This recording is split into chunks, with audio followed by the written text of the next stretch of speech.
Welcome back to another episode of Talking Trade. I'm Sandi Siegel, president of MEJ. And I'm Ian Coxhead, University of Wisconsin-Madison. And today we're very fortunate to have one of our very own alumni with us, Adam Sitkoff, currently the director, in fact, for the last 20 years, director of the American Chamber of Commerce in Hanoi, Vietnam. Adam was a poli-sci graduate from UW in 1992. Is that about right? Yes, and, better than 1892. And we're really privileged to have him join us today. So Adam, COVID aside, Vietnam has had an amazing ride, not just for the last couple of years, but actually for the last couple of decades as well. One of the fastest growing economies in the global marketplace ever since the US bilateral trade agreement in 2001, and then of course, greatly reinforced by WTO accession in 2007. You've been there throughout that really fascinating period. So what are a couple of the key insights into the success of Vietnam over that time? Well, thank you. It's great to be on your show. As the listeners know, Vietnam, went through many decades of these wars and kind of came out of that experience with a tattered economy and central planning and not much going on. And so if we look back 25 years ago, bilateral trade between the U.S. and Vietnam was only about $450 million a year. And now it's over $90 billion a year. And so you just look at the fantastic growth that's taken place during that time. And so we're really looking at a country that has almost 100 million people in about the same space as New Mexico is. And so it's a place that went from being one of the largest recipients of World Food Program aid and things like that, maybe 20 years ago or so, to one of the fastest growing economies in the world. And last year, right during COVID, Vietnam was the fastest growing economy in Asia and has emerged really as a key trading partner of the United States. That's right. Well, I know that their share in U.S. imports has doubled in the last 2 years, up to about 3.4% now. Pretty incredible growth. Now, last week, we had Vice President Kamala Harris in Hanoi, meeting with the Vietnamese government. What was on the agenda trade-wise? What should we expect to learn about that meeting?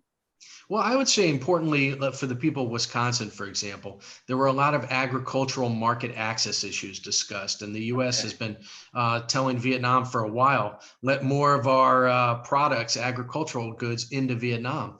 Vietnam is now the 7th largest agricultural importer from the United States of any country in the world. So it's quite significant. You got a lot of people there who are intent on eating as much American stuff as they can. And so the vice president was able to strike a deal with the Vietnamese leaders for better market access, meaning lower tariffs on things like corn and wheat and pork.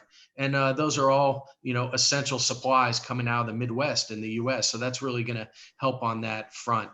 We also have a lot of digital economy issues with Vietnam. There's a continuing struggle there about American internet companies and Vietnam's effort to kind of control data and things like that. And unfortunately, the U.S. at the beginning of 2017 removed itself from the Trans-Pacific Partnership Agreement. And that was unpopular in both political parties in the U.S., but it's something that would have really helped American companies, American consumers, and American farmers. And so we don't have anything to replace it right now. Other countries keep moving forward, but we've continued to encourage the Biden administration to kind of get in there and see what kind of deals they can make with Vietnam to sort of help the American people.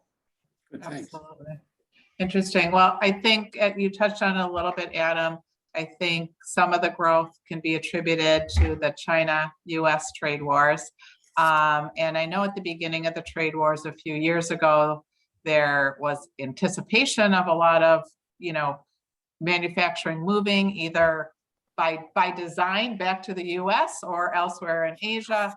And I know from my customers, that are importers and have manufacturing in China, that's not always easy to do in the short term, right? You've got customized manufacturing and tools and molds and so forth. And so now that we're a couple of years into the China trade wars, those that could shift easily perhaps have and, continue to look elsewhere. So, what's been the last couple of years? Are you continuing to see more and more move? since nobody thinks that the China trade wars are going to go away, are you seeing the same momentum as you did in the beginning? And what can you, speak on that? Well, thank you for that. I think international trade is more complicated today than it's ever been. And we look at the trade tensions that started during the last administration, right? The tariff wars and other things between the US and China. And that did force a lot of US companies to sort of look at their manufacturing and global supply chain and say, is there a more efficient, better, less risky way that we can do that? And that did involve a lot of people shifting certain pieces out of China into countries like Vietnam. As you said in your question, it's not easy. And I can tell you, I have never met a business person that's come in with a smile talking about how they want to move from China to Vietnam. It's incredibly hard, as you said. Look, it's hard for somebody to pack up all their stuff in Madison and move to Chicago or California. Think what it is when you're in another country with a different legal system, a different language, and you already have your legal team and your HR team and thousands of people in a factory. And all of a sudden to kind of move that to a new place and just deal with the logistics of how you're going to get these widgets made. It's a daunting task for people, but that's been necessitated by the trade tensions. And I think COVID also has done that. We saw at the beginning of COVID, when there was the big problem in Wuhan that spread, a real kind of shutdown or suspension of supply chains. And so that even continues today in many ways. I'd say most listeners are familiar with what's going on with computer chips and how that affects the car industry, for example, and other products. And then we see it in other things. If you try to order a refrigerator right now, they're going to say, yeah, that's great. You can get it in May.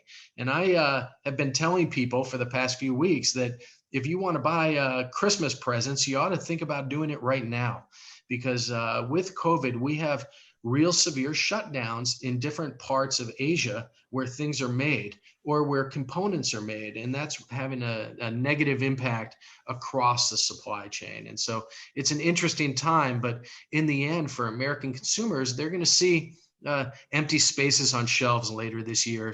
And when people are going to continue that frustrating experience, they go online to order a new mountain bike and the little, expected shipping date says May 2022, and people get upset about that. And those problems aren't going to go away anytime soon.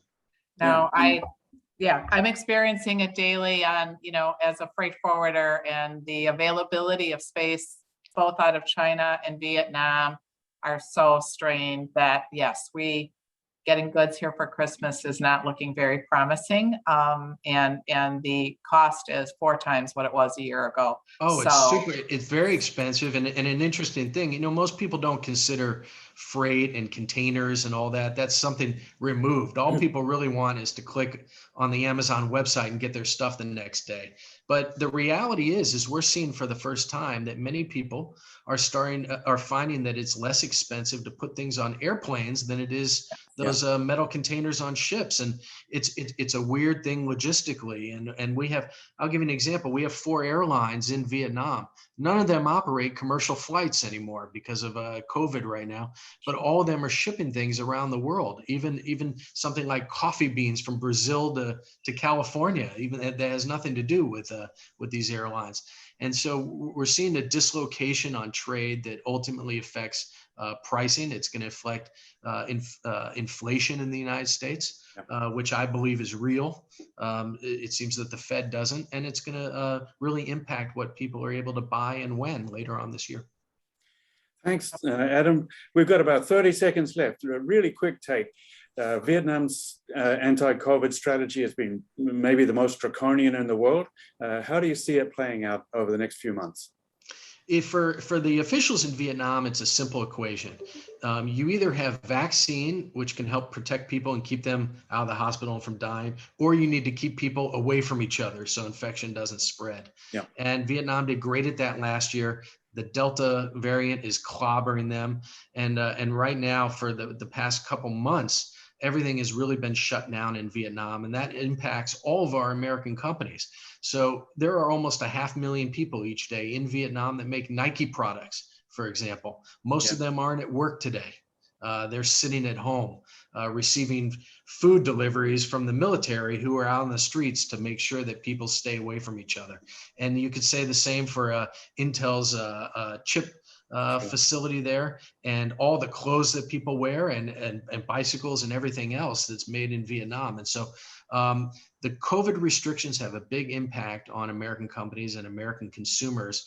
And that's why, I will also go get my booster shot here, but we need to see two tracks. We need to see the Biden administration do what's necessary to protect American people, and to make sure that the rest of the world is also getting this protection, because otherwise we're going to see empty spaces on shelves. And that's what we're seeing right now. It's very complicated. Yeah. Adam Sitkoff, Director of the American Chamber of Commerce in Hanoi. It's been great talking to you today. Thank you very much. And thank you so much for having me. Yeah. Thank you. Thanks, Adam. This has been Talking Trade, and we'll see you in the next episode.